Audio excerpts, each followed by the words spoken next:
رونگٹے کھڑے کر دینے والی حدیث۔ حضرت سبحان رضی اللہ تعالیٰ عنہ سے روایت ہے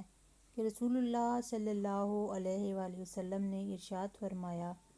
میں اپنی امت میں سے یقینی طور پر ایسے لوگوں کو جانتا ہوں جو قیامت والے دن اس حال میں آئیں گے کہ ان کے ساتھ تہمامہ پہاڑ کے برابر نیکیاں ہوں گی، تو اللہ عز و جل ان نیکیوں کو ہوا میں منتشر ہو جانے والا غبار بنا کر غارت کر دے گا۔ تو سبحان رضی اللہ تعالیٰ عنہ نے عرض کیا، اے اللہ کے رسول صلی اللہ علیہ وآلہ وسلم،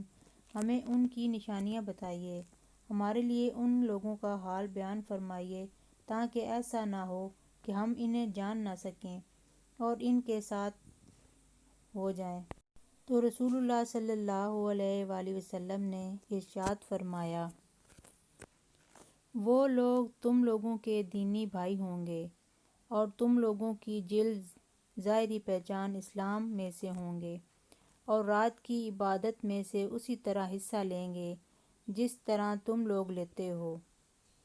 یقینی تم لوگوں کی ہی طرح قیام اللیل کیا کریں گے۔ یقینی ان کا معاملہ یہ ہوگا کہ جب وہ لوگ اللہ کی حرام کردہ چیزوں اور کاموں کو تنہائی میں پائیں گے تو انہیں استعمال کریں گے۔